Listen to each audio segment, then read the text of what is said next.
Whenever Harry and Meghan appear on what's described as a surprise humanitarian visit, the first question many people ask is no longer what are they doing there, but why now?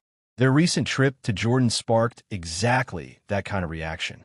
In a discussion between Kinsey Schofield and body language expert Scott Rouse, the focus wasn't just on the purpose of the visit, but on how Prince Harry presented himself during interviews. According to their analysis, Harry's Jordan interview came across as awkward and tense. When asked about sensitive topics, including Prince Andrew, he appeared visibly uncomfortable. His body language was described as closed off and defensive with moments of hesitation and fatigue. Small details, pauses before answering, subtle shifts in posture, limited eye engagement, were interpreted as signs of internal stress. The overall impression, according to the commentary, was that Harry seemed scripted and disconnected rather than natural and at ease. In contrast, Prince William's recent BBC appearance was portrayed very differently. William was described as confident, composed, and willing to show vulnerability in a controlled but authentic way. His tone appeared steady, his posture open, and his responses measured yet personal. The analysis suggested that William didn't just answer questions. He owned the space.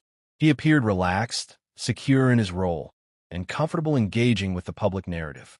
This sharp contrast became the heart of the debate. One brother was framed as confident and authentic. The other was portrayed as tense and uncertain. For critics of Harry and Meghan, this reinforced the idea that the couple's position remains conflicted. Wanting to maintain global humanitarian relevance while no longer holding formal royal roles, the late Queen's well-known stance of no half out was brought up again, suggesting that the ambiguity of their position continues to shape public perception. Some skeptics go further, arguing that trips like the one to Jordan feel more like strategic public relations than sustained humanitarian engagement. From that perspective, visibility does not necessarily equal impact. And when public appearances seem strained or overly managed, it fuels doubts about sincerity. In today's media environment, every facial expression, every shift in tone becomes subject to scrutiny.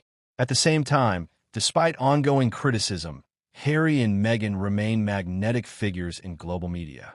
People continue to watch, analyze, debate, and react. One humorous comment even misread humanitarian trip as humiliating trip, reflecting the fatigue and cynicism some audiences feel toward repeated controversies. Yet that same cynicism coexists with fascination. The discussion also touched on Meghan's complicated family relationships, particularly her estrangement from her father. Some commentators argue that these personal dynamics influence how the public perceives her empathy and authenticity in humanitarian work. However, drawing direct conclusions from family conflict to character is always speculative territory, and public narratives often oversimplify deeply personal situations. Ultimately, what stands out most is how much power is placed on presentation. Oppose. These moments are analyzed as indicators of truth or contradiction. William is increasingly framed as the steady heir comfortable in his responsibilities.